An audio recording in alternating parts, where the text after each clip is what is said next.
Hello दोस्तों, जय हिंद। आप सब कैसे हैं? उम्मीद है कि अच्छे होंगे और अपनी अपनी पढ़ाई कर रहे होंगे, अपने अपने टारगेट की ओर धीरे धीरे बढ़ रहे होंगे। तो कल मैथ का एक वीडियो जो आप लोगों के सामने आया, बड़ा छोटा सा वीडियो था, तो उसमें आपने एंजॉय किया, पढ़े। उसी का अगला भाग हम लोग मिलते हैं और ये संख्या पद्धति का अंतिम वीडियो होगा। इसके बाद फिर हम लोग आगे बढ़ेंगे भिन्न की ओर। एकदम जीरो बेसिक से आपको समझना है, कोई भी प्रश्न ऐसा ना हो जो आपसे ना लगे, एक तरफ से आपको कोशिश करते हुए चलना है।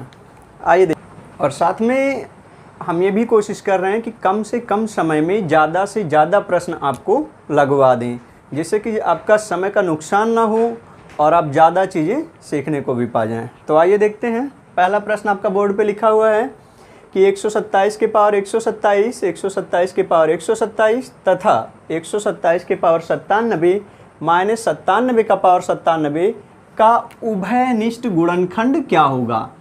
उभयनिष्ठ गुणनखंड क्या होगा? उभयनिष्ठ का मतलब होता है कि मासा क्या होगा। उभयनिष्ठ का मतलब है कि मासा क्या होगा। तो जब कभी भी इस तरह की संख्याओं का मासा निकालने की बात की जाए तो इनका जो मासा होता है, दो अलग अलग संख्याओं के अगर घात समान हैं तो उनका मासा होता है x प्लस वाई।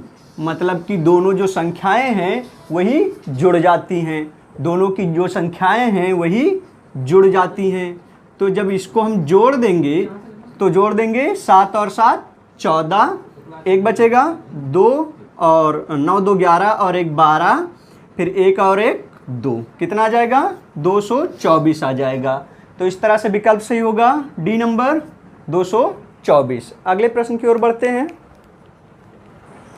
तो ये दूसरा प्रश्न है कि 10 से 100 के बीच में, 10 से 100 के बीच में कुल कितनी संख्याएं हैं जो 3 से कट जाएंगी, विभाज्य हो जाएंगी।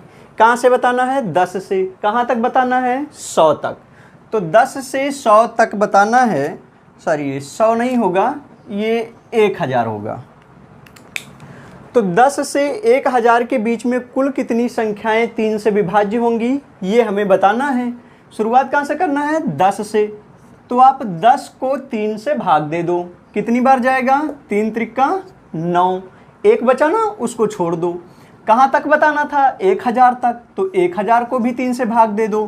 तो 3 त्रिका 9, एक बचा 10 हो गया, 3 त्रिका 9, एक बचा 10 हो गया, 3 त्रिका 9, जो बचा उसको छोड़ दिए शेष।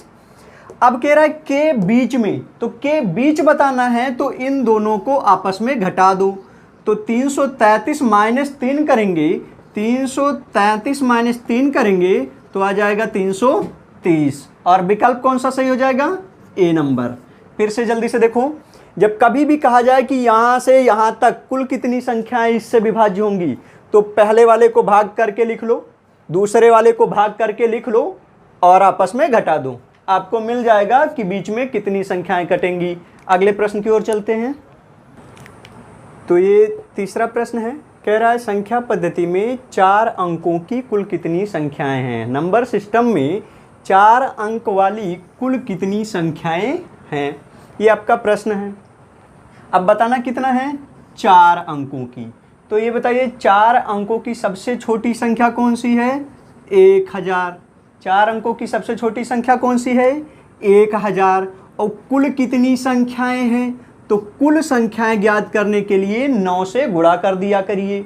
यहाँ पर आप थोड़ा सा जान लीजिए कि कितने भी अंक की जब कुल संख्या पूछी जाए तो छोटी संख्या लिखिए और गुणे 9 कर दीजिए। ये फार्मूला टाइप का याद रखिए। अभी 3 अंक की पूछी जाए तो 3 अंक की सबसे छोटी संख्या लिखिए, 9 से गुणा कर दीजिए। 5 अंक की तो 5 अंक की छोटी संख्या 9 से गुणा कर देंगे। तो इसे गुणा कर रहे हैं 4 अंक की छोटी संख्या को, तो कितना हो गया? 9000। उत्तर कौन सा आ जाएगा? विकल्प नंबर ए सही है। ये प्रश्न बहुत इंपॉर्टेंट है, टेट एग्जाम में पूछा जा चुका है। अगले प्रश्न की ओर चलेंगे। तो ये हमारा चौथा प्रश्न है, कह रहा है x के पावर 40 प्लस 2 में x के पावर 4 प्लस 1 से भाग दें तो शेष क्या प्राप्त होगा। ये आपका प्रश्न है। भाग किससे देना है? x के पावर 4 प्लस 1 से भाग देना है। तो इसको पहले ले लीजिए। तो x के पावर 4 बराबर क्या हो जाएगा? -1। x के पावर 4 बराबर क्या हो जाएगा? 1 हो जाएगा। यानी x के पावर 4 के जगह पर हम क्या लिख सकते हैं, -1 लिख सकते हैं ना। तो अब अपने प्रश्न पे आइए, किसको भाग करना था, x के पावर 40 प्लस 2 को। तो x के पावर 40 को हम लिख सकते हैं x के पावर 4 और इसका घात 10। आप जानते हैं 4 दहाई 40 हो जाएगा ना, और प्लस 2 लिखा था तो हमने लिख दिया।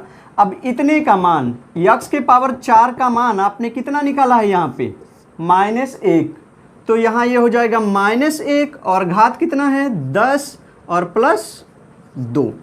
अब माइनस वाली संख्या का घात जब सम होता है तो रिजल्ट क्या मिलता है, सम मिलता है। यानी 1 का घात 10 का मान हो जाएगा 1 और प्लस ये 2 कितना आ गया, 3। यानी क्या मिलेगा हमको, 3। विकल्प नंबर कौन सा सही होगा, सी नंबर सही होगा। अगले प्रश्न की ओर बढ़ते हैं। तो ये हमारा 5वां प्रश्न है। प्रश्न बड़ा अच्छा है। प्रश्न आप देख रहे हैं, लिखा है 1 - 1/2, दूसरे ब्रैकेट में 1 - 1/3, तीसरे में 1 - 1/4, 1 - 1/5 और कहाँ तक है 1 - 1/n टर्म तक है, और बताना है कि इसका मान क्या हो जाएगा। तो आइए हम लोग हल करते हैं इसको हम क्या लिखेंगे, 2 1 कम 2 -1 करेंगे तो 1/2, ब्रैकेट हट गया ना तो गुणा, 3 1 कम 3 -1 किए तो 2/3 फिर गुणा, 4 1 कम 4 -1 किए तो 3/4 फिर गुणा, 5 1 कम 5 -1 किए तो 4/5 और ये कहाँ तक चला जाएगा गुणा लगा करके, ये जाएगा गुणे n-1/n तक, यहीं तक तो जाएगा, n 1 कम n -1/n तक। अब आइए इस प्रश्न को देखते हैं। तो ये प्रश्न कट कैसे रहा है, यहाँ से ये पूरा कट गया, यहाँ से ये पूरा कट गया, यहाँ से ये पूरा कट गया। इसका मतलब है यहाँ से यहाँ आएगा वो कट जाएगा, क्योंकि यहाँ से देखो 1 2 3 4 तो अगला 5 आएगा ना, तो वो कट गया। इसका मतलब यहाँ देखो 2 3 4 5 और इधर आप आएंगे तो यहाँ n-1 आएगा, क्योंकि नीचे से आप कट रहे हैं तो ये कट जाएगा। अब यहाँ ऊपर क्या बचा है 1 और नीचे क्या बचा n, क्या आ गया आपका 1/n। विकल्प ए नंबर आपका सही हो जाएगा। ये समझ में आ गया, बिल्कुल। आगे बढ़ते हैं। तो ये हमारा 6वां प्रश्न है। प्रश्न है कि 2 संख्याओं का योगफल 25 है और उनका अंतर 13 है। तो हमें बताना है कि इन संख्याओं का गुणनफल क्या होगा। इस तरह के प्रश्न जो है परीक्षाओं में पूछे जाते रहते हैं। तो मैंने पहले आपको बताया है कि जहाँ 2 संख्याओं का योगफल दिखे और उनका अंतर दिखे, तब करो क्या कि सबसे पहले उन दोनों संख्याओं को ज्ञात करो कि वो दोनों संख्याएं हैं कौन सी, और जब वो ज्ञात हो जाएंगी तो हम उनका गुणा कर देंगे, उत्तर मिल जाएगा। तो दोनों संख्याएं ज्ञात कैसे करेंगे, एक बार दोनों को जोड़ के आधा कर लो और एक बार दोनों को घटा के आधा कर लो। बताया था ना कि जब जोड़ के आधा करोगे तो बड़ी वाली संख्या मिलती है, घटा के आधा करोगे तो छोटी वाली संख्या मिलती है। तो जोड़ देंगे 25 और 13 38, आधा कर देंगे तो 19, घटा देंगे तो 25 में से 13 12/2 करेंगे तो 6। कौन कौन सी 2 संख्याएं मिल गई, 19 और 6। बड़ी वाली संख्या 19, छोटी वाली संख्या 6। अब इनका गुणनफल बताना है, तो इनका गुणा क्या होगा, 19 छक्का 114। विकल्प नंबर डी सही हो जाएगा। आगे बढ़ते हैं हम लोग। तो ये 7वां प्रश्न है। सारे प्रश्न बहुत ही महत्वपूर्ण हैं, बड़े अच्छे प्रश्नों का संग्रह है। प्रश्न है कि 1 से 100 तक की गिनती लिखने में कुल कितने अंक लगेंगे। 1 से 100 तक की गिनती अगर हम लिखें तो कुल कितने अंक लगेंगे। तो हम जानते हैं कि 1 से 100 तक की गिनती लिखने में हमको 3 प्रकार के अंक मिलते हैं। पहले तो 1 अंक वाली संख्या, फिर 2 अंक वाली संख्या और फिर 3 अंक वाली संख्या मिलेंगी। 1 अंक कहाँ से कहाँ तक है, 1 से लेके 9 तक, कुल कितनी संख्याएं हैं 9। 2 अंक कहाँ से स्टार्ट होता है 10 से और कहाँ तक जाएगा 99 तक, इसके सारे में 2 अंक हैं। अच्छा, कुल कितनी संख्याएं हैं 90, और हर एक संख्या में 2 अंक हैं तो कितने अंक हो जाएंगे 180। ये समझ में नहीं आया, समझ लो। कह रहे हैं कि 10 से लेकर 99 तक कुल 90 अंक आते, 90 संख्याएं हैं ना, और हर संख्या में 2 अंक हैं तो कुल कितने अंक हो गए 180। अब 99 के बाद क्या मिला 100, और इस 100 में कितने अंक हैं 3, तो हमें बताना था कुल कितने अंक होंगे, तो 9 और 180, 189 और 3 192। विकल्प नंबर बी सही होगा। आगे बढ़ते हैं हम लोग। तो ये 8वां प्रश्न है। प्रश्न है कि 10 के पावर 19 में इकाई का अंक क्या होगा। आप सब जानते हैं कि इकाई के अंक प्रत्येक परीक्षा में पूछे जाते रहते हैं, टेट और सीटेट और वनडे एग्जाम में भी ये बहुत महत्वपूर्ण है। तो इकाई अंक कैसे निकालते हैं आप जानते हैं, पहले बताए भी हैं कि घात जो होगा उसमें 4 से भाग दे देते हैं। तो घात है 19, इसको हम 4 से भाग करते हैं तो 4 चौक 16, बचेगा कितना 3। अब ये हमारा 3 शेष बचा, और जो आधार अंक था, जो नीचे वाला अंक था, नीचे कितना था 8, इसी को जितना शेष आया है उतनी बार लिख के गुणा कर दो। तो शेष आया 3, 8 को 3 बार हम गुणा करें तो 8 अठाई 64 गुणे 8, 8 से गुणा करेंगे तो 8 चौक 32, 3 बचा, 8 छक 48 और 3 51। अब इकाई अंक पूछा था तो इकाई क्या है, इकाई दहाई सैकड़ा, इकाई आया हमारा 2। विकल्प में पहला सही है। ठीक है, आगे बढ़ें। तो ये 9वां प्रश्न है। प्रश्न है कि 14 के घात 15, 13 के घात 18, 5 के घात 8 में कुल कितने अभाज्य और गुणनखंड हैं। दोनों चीजें अभाज्य गुणनखंड हैं। तो जब अभाज्य गुणनखंड बताना है तो सबसे पहले आधार को अभाज्य में बदल दो, गुणनखंड बाद में बता देंगे। तो अभाज्य में बदलने के लिए हम 14 को तोड़ सकते हैं 2 गुणे 7, भाई 2 सत्ते 14 ना, और ऊपर कितना लिखा था 15। 13 खुद अभाज्य है तो 13 के घात 18, 5 भी अभाज्य है तो 5 के घात हो जाएगा 8। अब बात करते हैं गुणनखंड। तो गुणनखंड बराबर होता है घातों का योगफल। गुणनखंड क्या होता है, घातों का योगफल।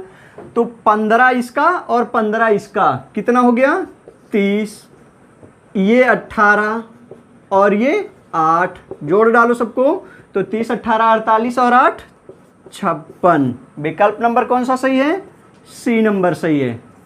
आगे बढ़ते हैं, एक बार फिर से देख लेते हैं। तो सबसे पहले अभाज्य गुणनखंड बताते समय जो संख्याएं भाज्य हो उनको तोड़ दो। तो तोड़ दिया 14 को 2 गुणे 7, पावर 15 था कर दिए, 13 के घात 18, 5 के घात 8, अभाज्य में बदल गया।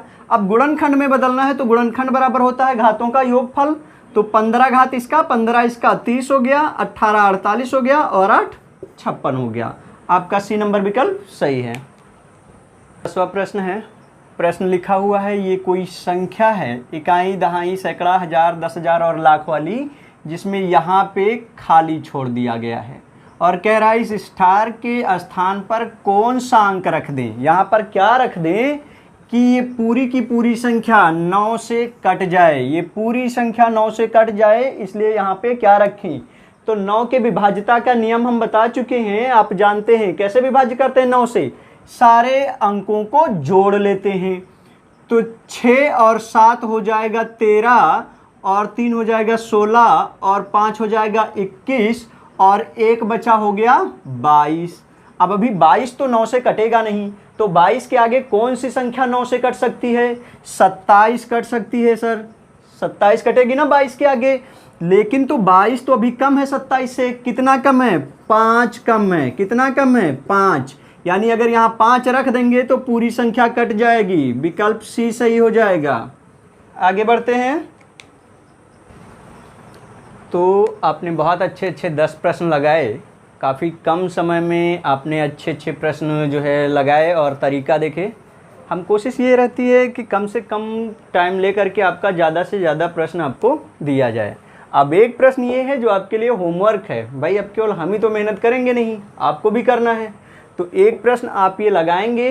प्रश्न है कि 10 गुणे 15 गुणे 20 गुणे 25 को गुणा करने पर गुणनफल के अंत में कुल कितने जीरो आएंगे, कुल कितने शून्य आएंगे। ये विकल्प दिया हुआ है 3, 5, 2 और 4। आपको कमेंट में उत्तर देना है हमें कि कितने जीरो आएंगे। फिर हम लोग कल मिलते हैं 3 बजे, आप तैयार रहेंगे। जय हिंद।